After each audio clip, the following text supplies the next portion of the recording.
আসসালামু আলাইকুম, hello viewers, কেমন আছেন সবাই? বিডি ফুড ট্যুরের পক্ষ থেকে আপনাদের সবাইকে স্বাগত। বন্ধুরা, আজকে আমরা আরেকটা নতুন ডিফারেন্ট ফুডের রিভিউর জন্য চলে আসছি।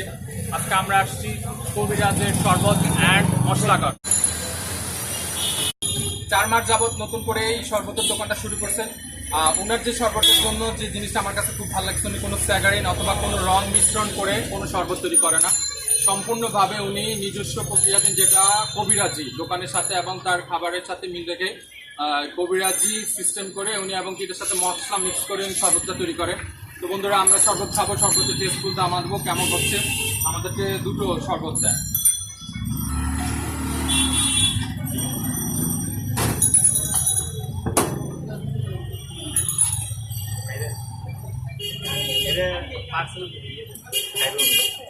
এই হচ্ছে কবিরাজের সাহেবের নিজস্ব প্যাটার্নে তৈরি, নিজস্ব ভাবনায় তৈরি, উনার মশলা দিয়ে তৈরি শরবত। খেয়ে দেখতেছি।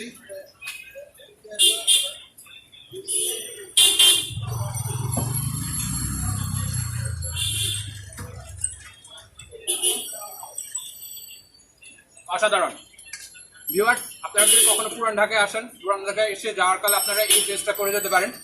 আমরা এখন ওনার কাছে জানতে চাইবো যে আপনি এই শরবতটা তৈরি করার পত্রে কি কি দিচ্ছেন, কি কি মেনু দিচ্ছেন এটার মধ্যে? আমার এখানে শুকনা আছে, শুকনো আছে, আর কি কি দিচ্ছেন? বিট আছে, যেটা আমরা কালার করি, এটা হলো বিটের কালার। হ্যাঁ, এরপরে আনার আছে, আপেল আছে, বিট ফলের সালাদ আছে, খেজুর আছে, চেরি ফল আছে, আঙ্গুর আছে। টোটালি 9-10টা আইটেম। তো ভিউয়ার্স, 10টা থেকে 11টা আইটেমের তৈরি শরবত, দামটাও খুবই কম, মাত্র 20 টাকায়। আমার কাছে দামটা কোনো ফ্যাক্টর না। আমার কাছে সবসময় যে জিনিসটা আপনাদের সবসময় যেটা রিভিউ করে দেখাই, ভেজাল মুক্ত খাবার খান এবং ভেজাল মুক্ত খাবার জন্য সবসময় রিভিউ খাবারগুলো আপনাদেরকে দেখাই। এই জন্য আজকে আপনাদেরকে এখানে নিয়ে আসা। তো কখনো যদি পারেন পুরান ঢাকায় এসে কবিরাজের শরবতটা খেয়ে যাবেন, আশা করি আপনাদের ভালো লাগবে। মশলার দোকানটা আপনারা দেখতে পাচ্ছেন, পুরো মশলার দোকানটা দিয়ে আপনার রিভিউ দেখাচ্ছি। এসব জিনিসে যদি আপনি এসব মেডিসিনগুলো খাওয়াইলে হয়তো কাজটা আস্তে আস্তে করবে, কিন্তু ফলাফলটা দেবে ভালো।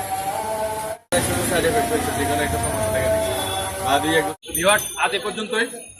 ভালো থাকবেন, লাইক করবেন, কমেন্ট করবেন, শেয়ার করবেন। আর আপনাদের কাছে নতুন নতুন কোনো ভেজাল মুক্ত খাবারের যদি দোকান সন্ধান থাকে, আমাদেরকে অবশ্যই নক করে জানাবেন আপনাদের কমেন্টের মাধ্যমে।